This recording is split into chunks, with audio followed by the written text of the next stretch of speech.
যুক্তরাষ্ট্র ও ইরানের মধ্যে সরাসরি সংঘাত আপাতত থেমে থাকলেও উত্তেজনা এখনো কাটেনি। শান্তি চুক্তির কয়েক সপ্তাহের মধ্যেই নতুন করে দেখা দিয়েছে অবিশ্বাস, কূটনৈতিক টানাপোড়েন ও সামরিক প্রস্তুতি।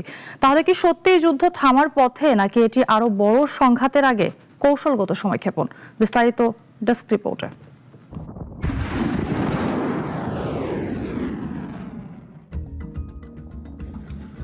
যুদ্ধবিরতির কয়েক সপ্তাহের মধ্যেই নতুন করে দেখা দিয়েছে অবিশ্বাস, পাল্টাপাল্টি বক্তব্য এবং কূটনৈতিক অচলাবস্থা। সম্প্রতি মার্কিন প্রেসিডেন্ট ডোনাল্ড ট্রাম্প একদিকে দ্রুত সমঝোতার আশাবাদ ব্যক্ত করলেও অন্যদিকে আলোচনার জন্য পর্যাপ্ত সময় আর ধৈর্য রয়েছে বলেও মন্তব্য করেছেন।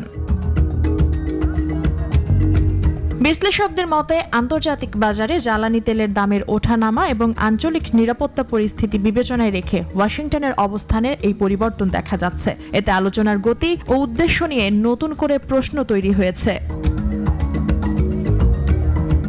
পরমাণু কর্মসূচি, নিষেধাজ্ঞা প্রত্যাহার এবং আঞ্চলিক নিরাপত্তা, এই তিনটি বিষয় এখনো দুই দেশের বিরোধের কেন্দ্রে রয়েছে। নির্ধারিত সময়সীমা ঘনিয়ে এলেও এখন পর্যন্ত কোনো উচ্চ পর্যায়ের আনুষ্ঠানিক বৈঠক অনুষ্ঠিত হয়নি। ফলে কূটনৈতিক প্রচেষ্টা চললেও বাস্তব অগ্রগতি এখনো স্পষ্ট নয়। এদিকে হরমুজ প্রণালীকে ঘিরে বিরোধ পরিস্থিতিকে আরও জটিল করে তুলেছে। বিশ্বে সমুদ্র পথে জ্বালানি পরিবহনের অন্যতম গুরুত্বপূর্ণ এই রুটের নিরাপত্তা নিয়ে দুই দেশের অবস্থান ভিন্ন।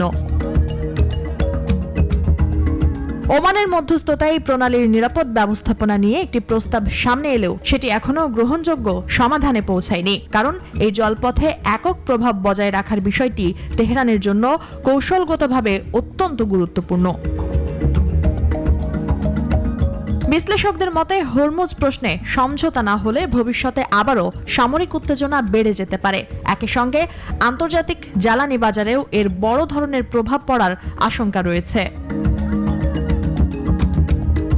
অন্যদিকে নিষেধাজ্ঞার কারণে আটকে থাকা ইরানের বিপুল অর্থ ফেরত দেওয়ার বিষয়েও দুই পক্ষের মতপার্থক্য রয়ে গেছে। তেহরান দ্রুত অর্থ ছাড়ের দাবি জানালে ওয়াশিংটন ধাপে ধাপে এবং শর্ত সাপেক্ষে অর্থ মুক্তির পক্ষে অবস্থান নিয়েছে।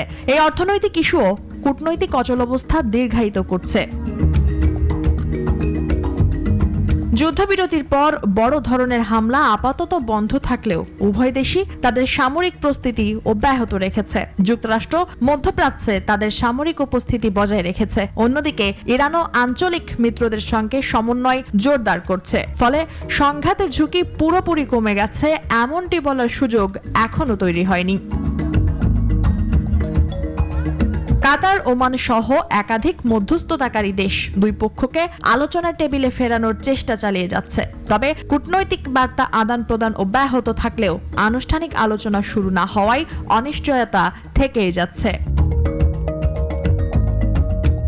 সব মিলিয়ে মধ্যপ্রাচ্যের পরিস্থিতি এখনো অত্যন্ত স্পর্শকাতর। কূটনৈতিক তৎপরতা অব্যাহত থাকলেও শান্তির ভবিষ্যৎ নির্ভর করছে দুই দেশের রাজনৈতিক সদিচ্ছা এবং পারস্পরিক আস্থার ওপর।